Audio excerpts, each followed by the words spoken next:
மேவு குருபதம் சிந்தையொடு வாக்கிலும் சிறமீது வைத்து போற்றி ஜெகமலாமச்ச ஜெயக்கொடி பறக்க விடும் சுதர்மசேனை. மக்கள் குரல். இந்த மாவட்டத்தில் ஒருத்தர் இருந்தார், அமைச்சர் செந்தில் பாலாஜி. அவரை பத்தி சொல்ல வேண்டிய அவசியமே இல்லை. ஏற்கனவே 15 முறை அமைச்சரவை மாத்தினப்போ இவரை மட்டும் மாற்ற மாட்டாங்க. அந்த அளவுக்கு ஒரு முக்கியத்துவமான அமைச்சராக இருந்தார். ஜெயலலிதாவுக்கு நெருக்கமாக, அதைவிட சசிகலாவுக்கு நெருக்கமாக, அதைவிட இளவரசுக்கு மிக மிக நெருக்கமாக இருந்தவர் செந்தில் பாலாஜி. அந்த செந்தில் பாலாஜி அமைச்சரவை 15 முறை ஏற்கனவே மாத்தி அமைச்சாங்க. அப்பெல்லாம் அவரை மாத்தல, சீனியர் அமைச்சர்லாம் மாத்தினாங்க. ஆனா இந்த ஜூனியர் அமைச்சரை மாத்திரம் மாத்தல. இடையில அந்த அம்மா ஜெயிலுக்கு போனப்போ யாரை முதலமைச்சராக தேர்ந்தெடுக்கலாம்னு சொல்றப்போ அந்த பட்டியலில் இவர் இருந்தாருங்க. இவர் கெட்ட கேடு செந்தில் பாலாஜி பேர் இருந்துச்சுங்க. அப்போ இதான் வேடிக்கை. ஆக இன்னைக்கு பாத்தீங்கன்னா அவர் மட்டும் இல்ல, ஒட்டுமொத்தமாக பாலாஜியினுடைய தம்பி இந்த கரூர் மாவட்டத்தை தன்னுடைய கட்டுப்பாட்டில் வச்சிருக்கிறாரு. கட்டுப்பாடுனா கொள்ளையடிக்கிறதுல, ஊழல் செய்யறதுல, லஞ்சம் வாங்குறதுல,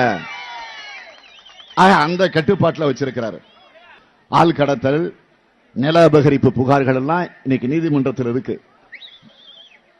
அதே மாதிரி பேருந்துகளுக்காக ஒரு கருவி வாங்கினாங்க, டிக்கெட் கொடுக்கறதுக்கு ஒரு கருவி, ஜிஎஸ்பி கருவி. அந்த கருவியில ஊழல் நடந்திருக்குன்னு சட்டமன்றத்தில் நான் தான் ஆதாரத்தோடு எடுத்து பேசினேன். இது வரைக்கும் முறையான மறுப்பு கிடையாது. அது மட்டும் இல்ல, பொறியியல் படிச்சுக்கிட்டு இருந்த ஒரு இளைஞன் கோகுல் என்பவரை கடத்தி அவனை கொலை மிரட்டல் செஞ்சு அவனுடைய சொத்துக்களை எல்லாம் பறிமுதல் செஞ்சு அவன் அதற்கு பிறகு அந்த குடும்பத்தை சார்ந்தவர்கள் நீதிமன்றத்துக்கு போய் அந்த பிரச்சனை இப்ப நீதிமன்றத்தில் இருக்கு. இப்ப எங்க இருக்காருன்னு தெரியல. அந்த கோகுல் தலைமறைவாகி எங்கே இருக்கிறார் என்று தெரிய முடியாத நிலையில இன்றைக்கு இருந்து கொண்டிருக்கு.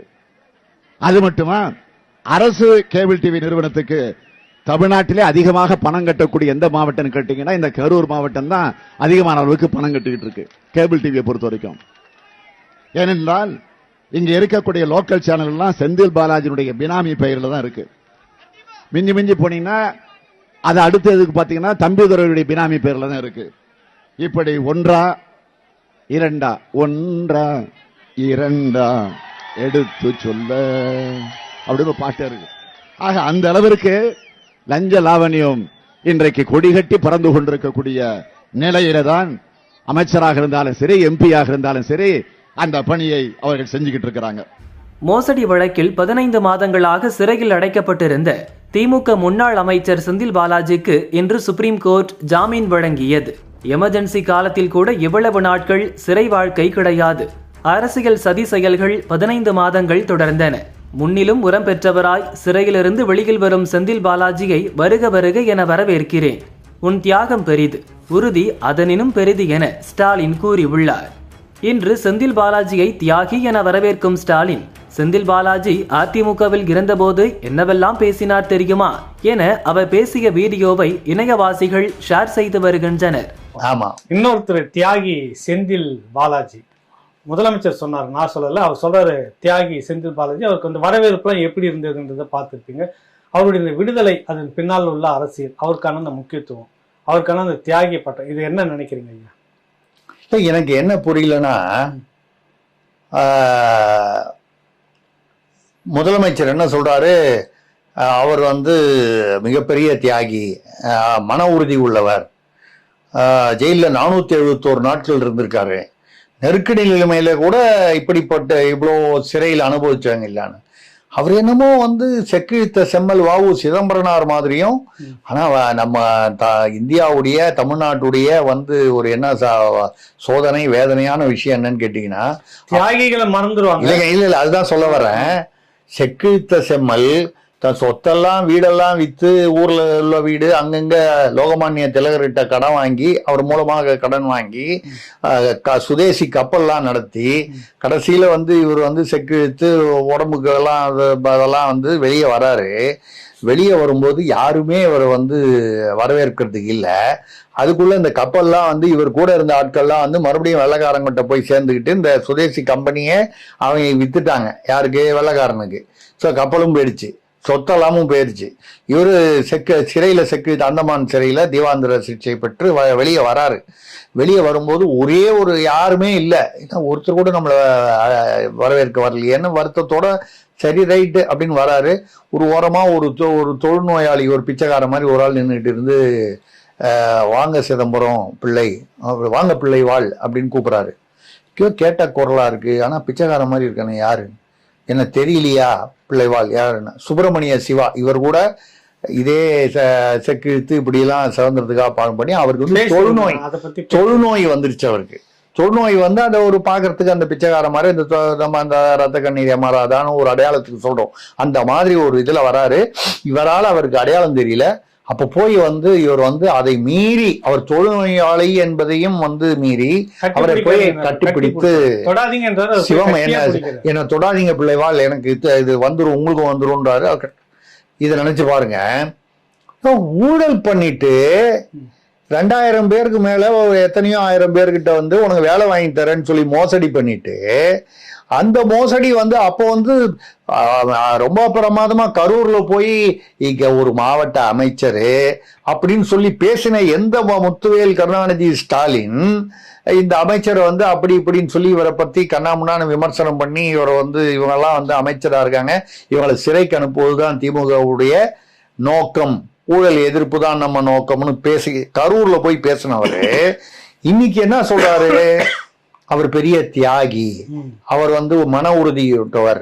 இதுல ஒரு பெரிய விஷயம் என்னன்னா, இப்ப வந்து திமுக இருக்கிறதுலயே பெரிய தியாகி இப்ப இவர் தான் ஆயிட்டாரு, செந்தில் பாலாஜி. ஏன்னா இதுக்கு முன்னால ஆராசா ஒருத்தர் தியாகியா இருந்தாரு. 468 நாள் திகார் சிறையில இருந்தார் அவரு.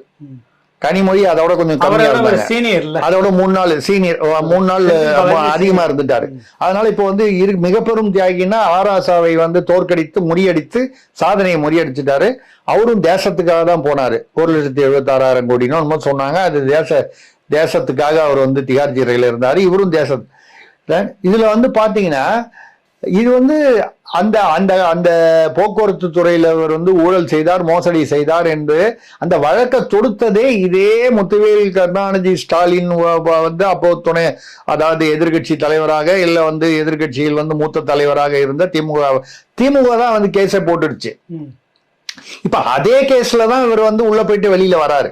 சப்போஸ் வேற கேஸ்னா கூட அந்த கேஸ்ல அது வேற இது வேறன்னு சொல்லலாம். அதே கேஸ்ல நீங்க என்ன குற்றச்சாட்டு வச்சு நீங்க தான் வழக்கு போட்டதே.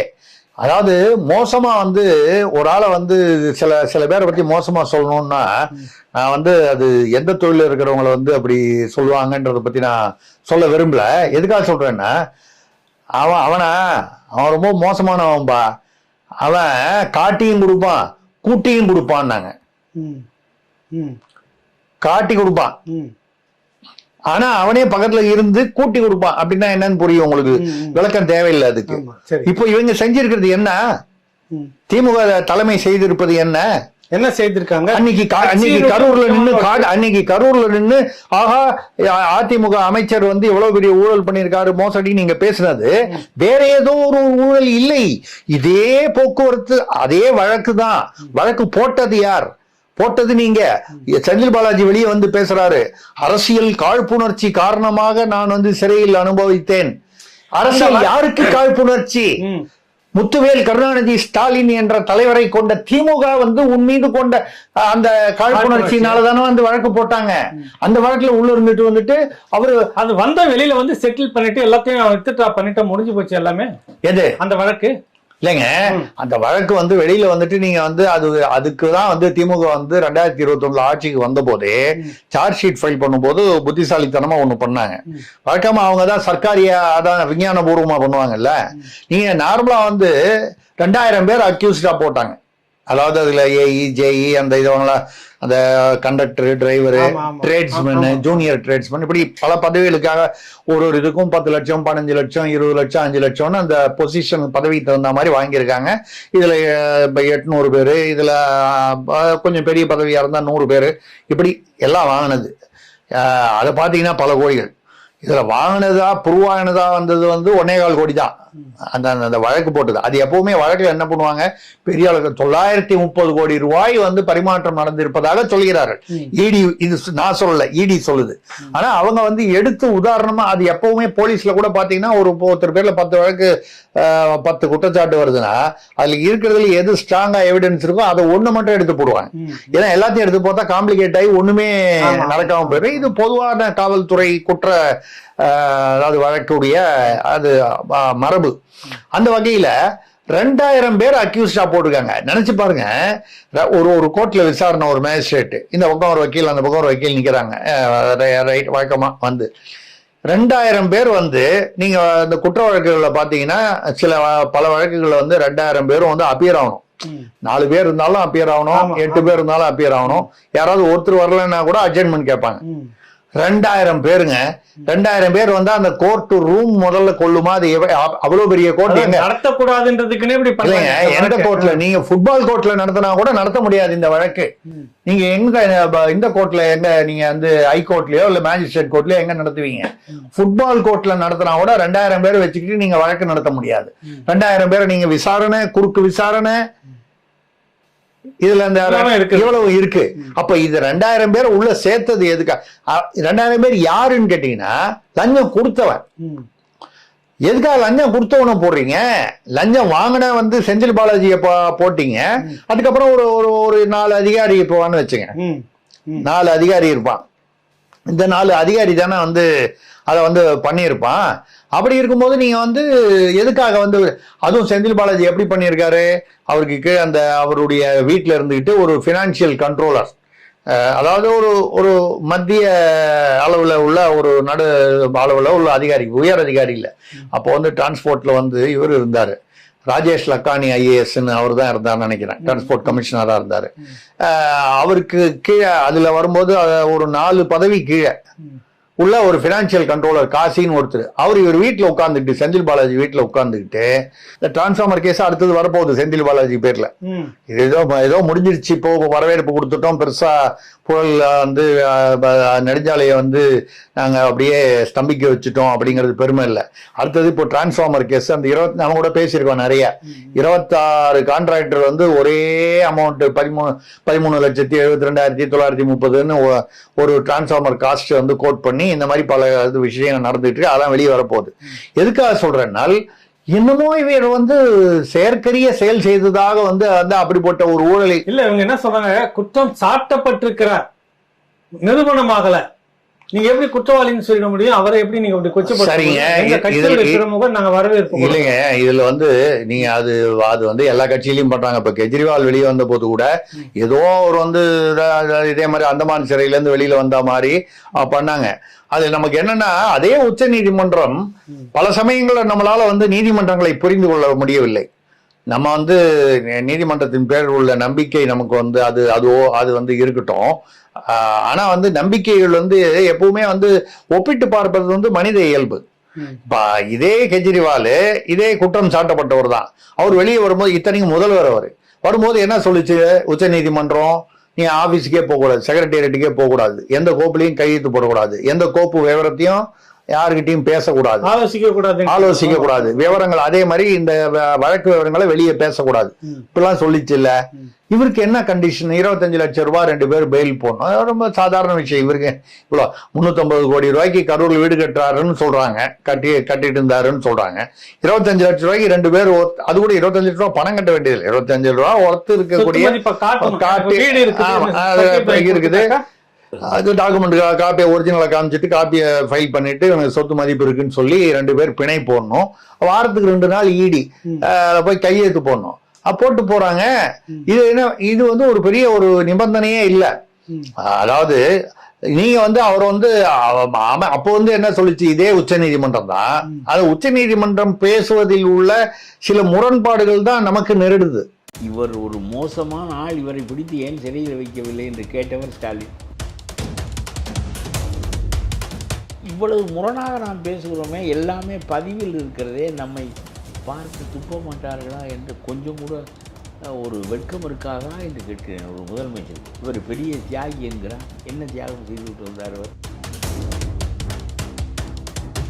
நான் வாங்கினது உண்மை, திருப்பி கொடுத்தது உண்மை என்று வேறு நீதிமன்றத்தில் சொன்னார். 1.25 ஆண்டு கழித்து வந்து விட்டாங்க. கொஞ்சம் அடித்திருக்காய் ஒரு ஏழையினுடைய வேர்வையின் மீது லஞ்சம் வாங்கிய வண்டி எல்லாம் பேச வந்து விட்டார்கள். பெரிய தியாகியாம், உலகத்தில் இல்லாத தியாகி. திமுக மந்திரி காந்தி செல்வன் கொண்டு வந்தது தான் நீட்டு. அதை விட்டு என்னமோ மோடி கொண்டு வந்தது போல பேசுகிறாய். பூரா ஃப்ராட், பூரா பித்தலாட்டம். இவர்கள் பேசுவது பூராவும் பித்தலாட்டம். ஆங்கில நாடுகள் இந்துவிலே மந்திரியாக ஆக்காதே, பிணையில் தானே வந்திருக்கிறாய், என்ன ஆளாக கிடையாது. திருப்பி திருப்பி திருப்பி திருப்பி இவர்களையே மந்திரியாக்கி கொண்டு இவர்களை வைத்தே ஊழல் செய்து கொண்டு இவர்களிடம் பங்கு வாங்கி கொண்டு இதோட அரசாங்கம், அந்த திமுக அரசாங்கத்தில் தப்பான நிர்வாகம், ஊழல் ரெண்டாலும் நிறைந்தது திமுக. எல்லா மந்திரியும் செந்தில் பாலாஜி தான், பொன்முடி தான். இப்பொழுது பொன்முடி அங்கிருந்து வந்து என்ன செய்து கொண்டிருக்கிறார்? பச்சையப்பன் கல்லூரியில் ஒரு 150 ஆசிரியர்கள் போட வேண்டும், போட விடாமல் பண்ணி கொண்டிருக்கிறார். பட்டம் வாங்காதவன், PhD வாங்காதவன், தகுதி இல்லாதவன் எல்லாம் அதற்குள்ளே வந்துவிட்டான் என்று தெரிய வருகிறது. ஏனென்றால் பொய் சர்டிஃபிகேட்டின் பேரிலும் போட்டார். நமக்கு 40 லட்சம் தான் வேண்டாம், சர்டிஃபிகேட்டில் என்ன இருந்தாலும் என்ன போட்டு விட்டார். இப்பொழுது கோர்ட்டு இதையெல்லாம் கண்டுபிடித்து 160 பேரையும் வேலையை விட்டு நீக்கிவிட்டது. இந்த செந்தில் பாலாஜியும் இதுதான், பொன்முடியும் இதுதான், திமுக அரசாங்கமே இதுதான். ஊழல் செய்தவனெல்லாம் தியாகியாகி விடுவான். சீர்மேவு குருபதம் சிந்தையொடு வாக்கிலும் சிறமீது வைத்து போற்றி ஜெகமலாமச்ச ஜெயக்கொடி பறக்க விடும் சுதர்மசேனை மக்கள் குரல்.